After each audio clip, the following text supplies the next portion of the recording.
Hey,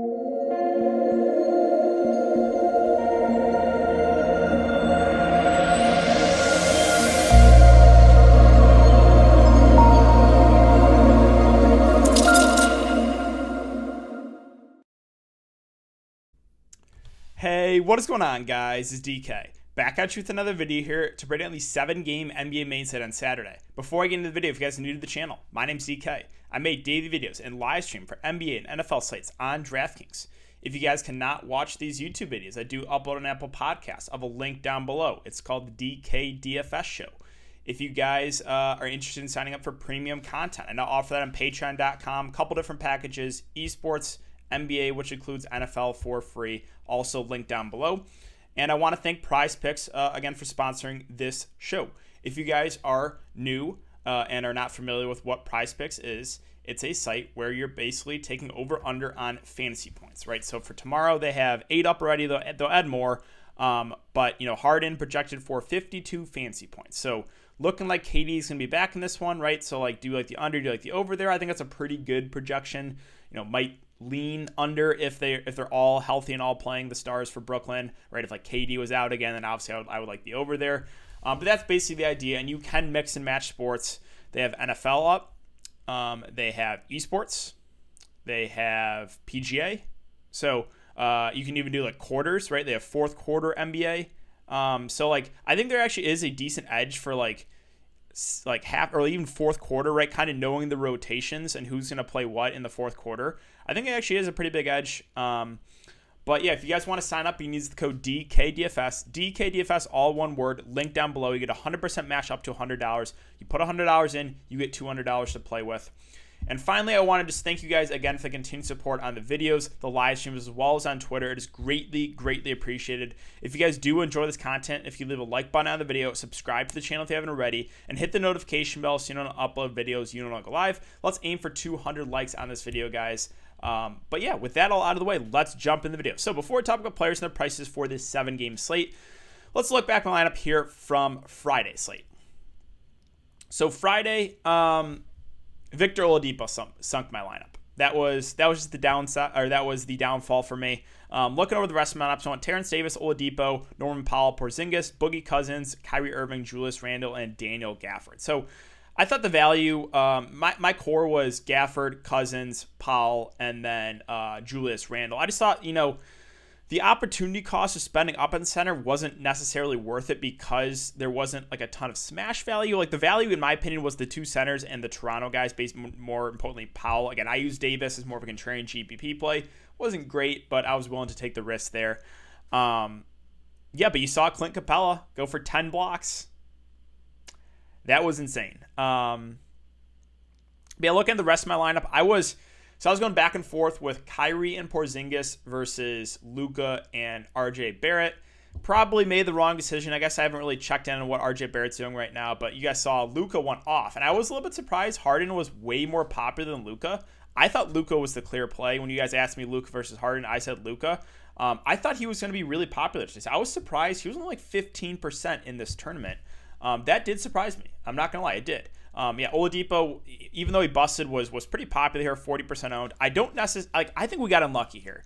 I didn't watch this game, but I heard that every single, every pass that he made, every shot was bricked, basically. So all his potential assists didn't work out, because the reason I liked Oladipo so much was he's running the point guard, so he has that higher floor of the assist. But I guess every single every single shot that he had potential assists did not go in. He also got in some foul trouble too. Still did play 35 minutes, which I think is good to see. We'll talk about that for this slate. But yeah, just got a bit unlucky there. But yeah, that's really the look back, guys. Oh, one last thing: always go with your gut too. Always go with your gut. Someone in the Patreon stream asked me about Jaylen Brown. I was just like, I preferred other plays at that price, and I did. I wasn't really on Jaylen Brown, and he went absolutely off. So I feel bad for that guy. I was like, no, I don't hate him, but I just prefer other plays. If you really like a guy like that, just go with him, right? Because I'm going to be wrong on a lot of things. I was definitely wrong on Jaylen Brown tonight. I just thought he was a subpar play. I preferred other plays. He went absolutely nuclear. So yeah, always go with your gut, guys. But that's it, guys, for the look back. So Let's take a look at the Vegas odds. We have 4 of these 7 games out right now. Pelicans and T-Wolves, it's a 223.5 over under. The Pelicans are 8-point favorites. Nuggets and Suns, a 218 over under. The Suns are 1.5-point favorites. Warriors and Jazz, a 225 over under. The Jazz are 6.5-point favorites. And Lakers, Bulls, 228 over under. The Lakers are 9-point favorites. So let's start off with Miami and Brooklyn. And we do already know that Tyler Hero will be out for the next 3 games. So with that being said, it's once again back to the well with Dragic and Nunn for me. And this is a really good spot against Brooklyn. Really, really good spot against Brooklyn.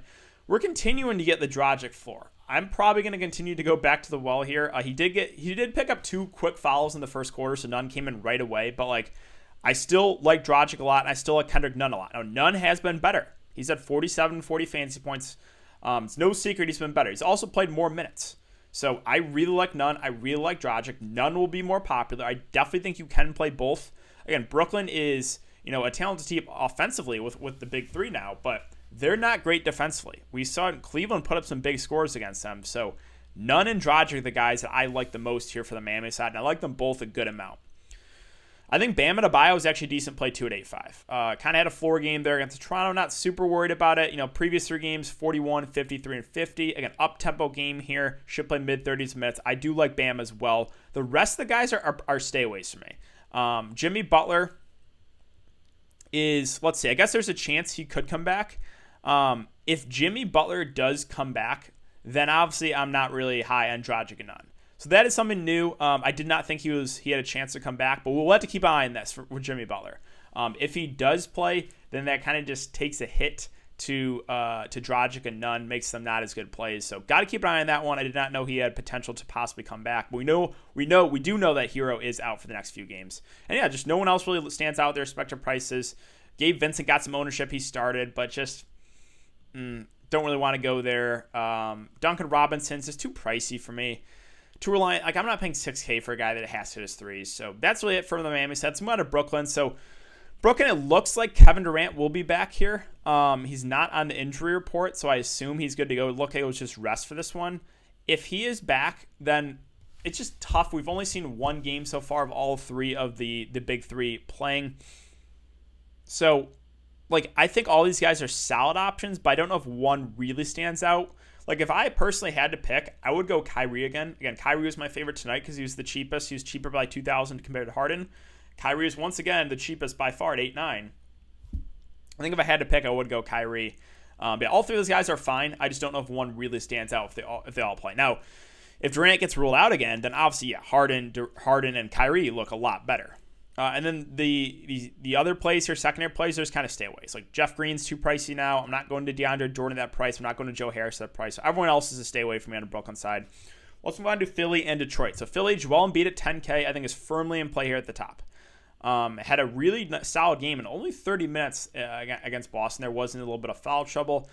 This is a smash spot against Mason Plumlee or Isaiah Stewart. He should be able to feast. I mean, you saw what Capella did the other day to Detroit. So, Embiid at the top, I think, does look like a really solid option. Ben Simmons, Tobias Harris are fine, but more secondary plays would rather get to Embiid. Seth Curry being back kind of hurts Milton. It takes Maxey out of play. So, no one else really stands out for me. It's kind of Embiid, and that's about it. Let's move on to Detroit. So, Jeremy Grant at 7.8K got off to a really slow start. Did not shoot the ball well. 4 of 15. Still basically got 40 fantasy points. Revenge game narrative. Again, he started, I believe, his career with Philly. He has been their offense. He's been their most consistent player. He's been doing a good job stuffing the stat sheet. I think he's a decent play. It's not necessarily the best matchup, but we just saw what Jaylen Brown did to this team. So I think Jeremy Grant is firmly in play here below 8K.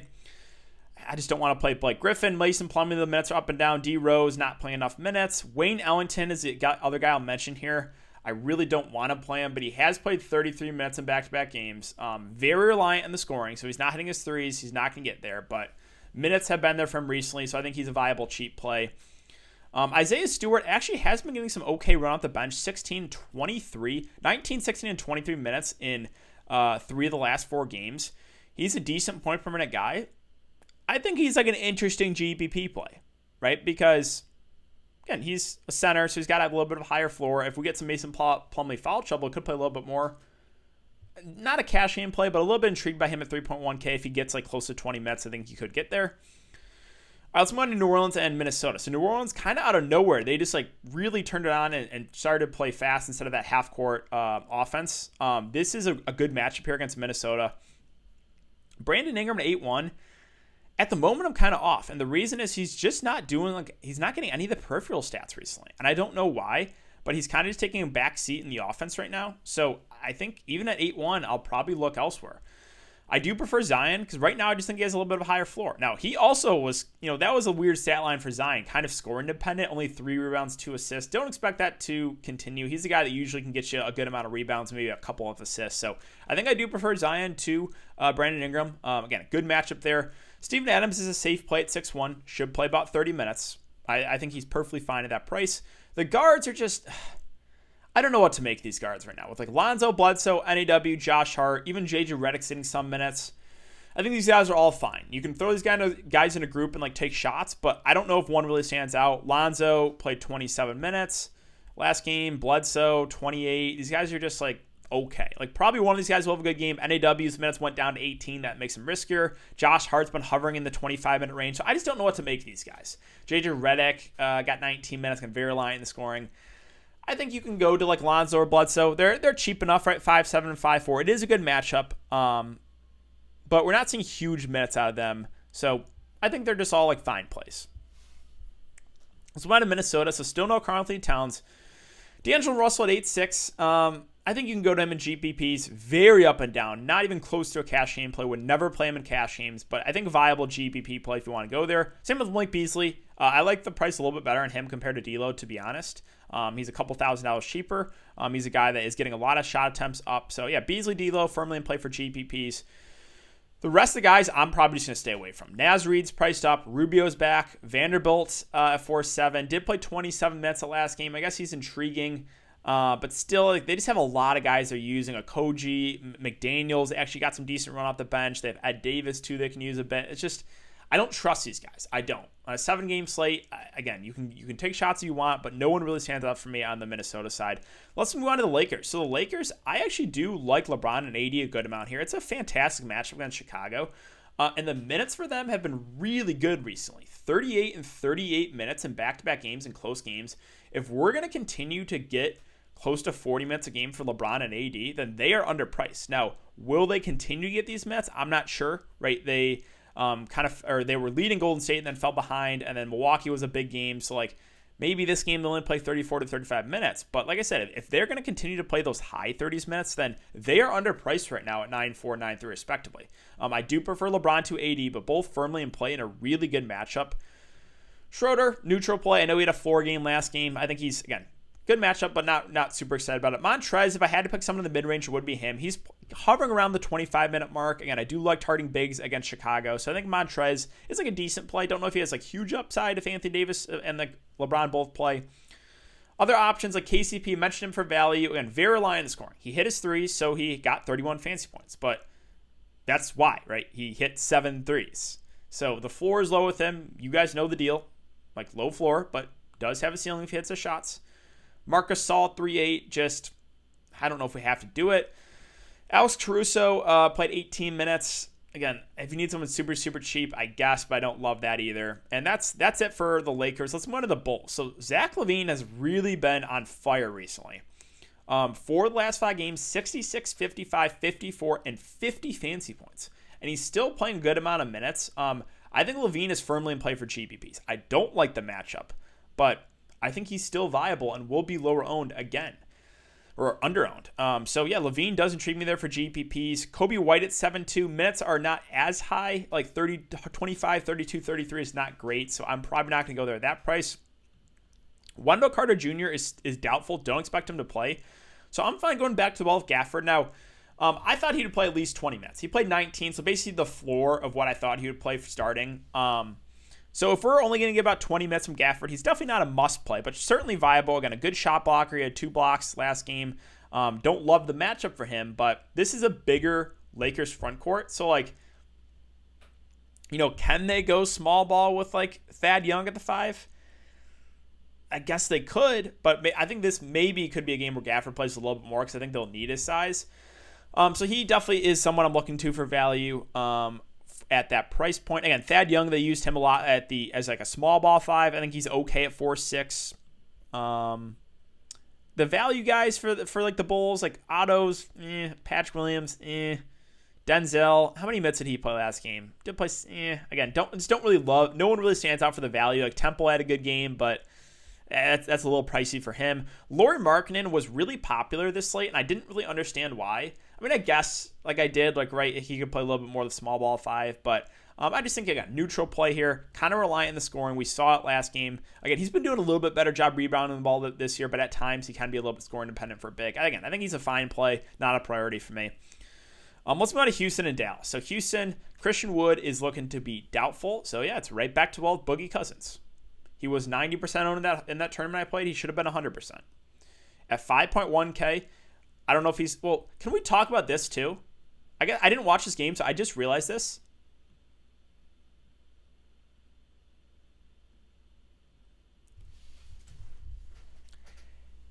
He shot the ball 2 of 16.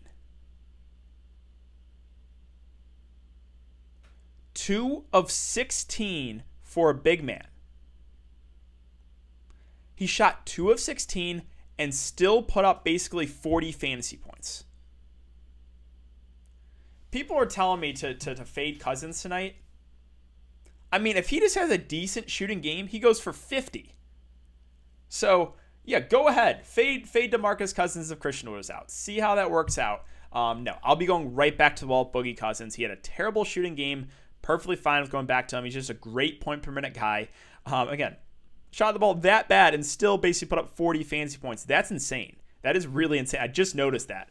Oladipo, again, he was the letdown for me tonight, but I think we just got a little bit unlucky there. Now, I don't love the matchup here against Dallas, but he did play 35 minutes, which is good to see. So some negatives, some positives, right? Negatives, obviously, it's a terrible shooting game. Didn't get a ton of assists. Positives, the minutes went up to 35. So I still do have some mention of Oladipo here for tournaments. The ownership will drop after he was a chalk bust, right? He was 40% owned in that tournament I was in. Eric Gordon at 6K, again, you kind of know what he is at this point. He's going to play mid-30s minutes, relying on the scoring. Does have upside, but not going to do a ton of the peripheral. So, yeah, 6K, it just seems right. Jae'Sean Tate at 5K was the value guy I mentioned if I had to take a shot on one of the Rockets value guys. Now be careful here, right? He got 30 fantasy points, but he had 3 blocks and 3 steals. So it's like, all right, don't love that. And you also did you saw these fringe value guys have really good games, and that's why Oladipo didn't do it. Like Nwaba went for 35 fantasy points in 21 minutes. I'm fine looking elsewhere. Sterling Brown went for 28 fantasy points in 26 minutes. Again, I'm fine going else. All these bench guys had really good games. Ben McLemore, 27. So it's I don't think those guys are going to continue to play that well off the bench, which just is a boost to guys like Oladipo, Gordon, and Boogie Cousins. All right, on the Dallas side, so Luka, 10-7, looks phenomenal here. Just looks amazing in this matchup. He's going to be popular after the big game tonight, but yeah, got to like Luka here in just a fantastic spot. I do like Porzingis, 2 at 8-2. Went for 40 tonight. Not great, but this is just a fantastic spot against Houston. So really like Luka, really like Porzingis. They're 2 of my favorite plays tonight. They're 2 of my favorite plays tomorrow. Tim Hardaway Jr., again, fine option, but relying on the scoring. Cauley Stein, a little pricey. I think guys like James Johnson and Jalen Brunson. Brunson's been playing some big minutes here. He really has. Those 2 for value are certainly in play in a good spot if these guys are still out again. So if Jay Rich and Finney Smith and Powell are still out, and Kleber, if all those guys are still out again, we can look to James Johnson and Brunson for value. All right, Denver, Phoenix. So Nikola Jokic at 10-8 makes for one of the best spin-ups of the slate. You guys know that by now. Even with Michael Porter Jr. back, this guy just has insane upside. It's a good matchup. Again, not afraid of DeAndre Ayton defense. So do really like Jokic. With MPJ back, it's kind of a hit to guys like Murray and Barton. Murray's still in play for GPPs, but he does have a low floor. So yeah, good GPP play. MPJ off the bench, fine. Again, Will Barton with MPJ back. Again, just secondary plays. Millsap seems priced about right. Don't love the price of JaMychal Green. If you want to take a shot on Monte Morris, Gary Harris, I don't hate it. Gary Harris will play more, also relying on the scoring. So the rest of the Denver guys, I think, are all just okay options. I don't know if one really stands out. Let's move on to Phoenix. So Phoenix, DeAndre Ayton, from what I saw, at least he had a really nice start against Jokic. He's been playing well recently. I am still a little bit worried about foul concerns going up against Jokic, but yeah, he's been playing well, and he played well in the first half tonight. Chris Paul, I think he had like 14 assists at halftime, which is just absolutely insane. I think he's a decent play. He hasn't been playing huge minutes. It is a back-to-back too, but again, does have that floor with the assist. Devin Booker priced down a little bit to 7.5. I think it's like a fine play. Again, he really hasn't flashed a huge upside, but I think he's viable. The wings like Bridges, Crowder, and Johnson are all decent plays too. Johnson's the cheapest of the bunch. Been playing about mid-20s minutes. I think he's an okay value play. Mikal Bridges has been playing well too. He's a good defender. He probably plays around mid-30s minutes. Viable play at that price. And Jay Crowder's fine too. So really, like, the wings are all like fill-in guys, right? I don't know if I'm gonna I'm gonna start my lineup with Jay Crowder. I'm gonna start my lineup with Cam Johnson. But I think these guys are decent plays. They're decent. They're not out of play. And that's what still no Dario Saric looks like. So Kaminsky, you could punt with him, I guess, if you think Ayton gets some foul trouble. He's playing about 10 to 15 minutes. But that's just a super contrarian play in GPPs. All right, final game here. We have Golden State and Utah. So Golden State, Steph Curry at 9.5, more of a GPP play for me. Just has a somewhat low floor. Matchup's not great, but yeah, he does have the upside. 9.5 is a fair price for GPPs. Wiggins, Oubre, secondary place made. Draymond Green got ejected last game, but should play about 30 minutes. I think he's a safer option. Wiseman at 5.2 got a little bit of a price hike, but he's been playing about mid-20s minutes in games that have stayed competitive, and he stayed out of foul trouble. He's been a decent point per minute guy, so I think he's like an okay option there at that price. Don't love the matchup for him. The bench guys are just Pascal got extended because Draymond got ejected. Don't love that. Bazemore, Lee, I just don't trust these guys. And then finally, Utah. So Donovan Mitchell had a big game last game. We finally saw the ceiling from him. I think it was his second 50-plus fantasy point game this season. And good matchup here, so I'm fine if you want to go back to the well there. He had a really solid game. 36, 7, and 5. So I'm perfectly fine if you want to go to Donovan Mitchell. I do think Rudy Gobert is a little bit underpriced, especially against Golden State too. Should play, 30 to 35 minutes in a competitive game. Does have a pretty high floor. 41, 37, 46, and 37 fantasy points the last 4 games. So I think Rudy Gobert is a pretty safe option there.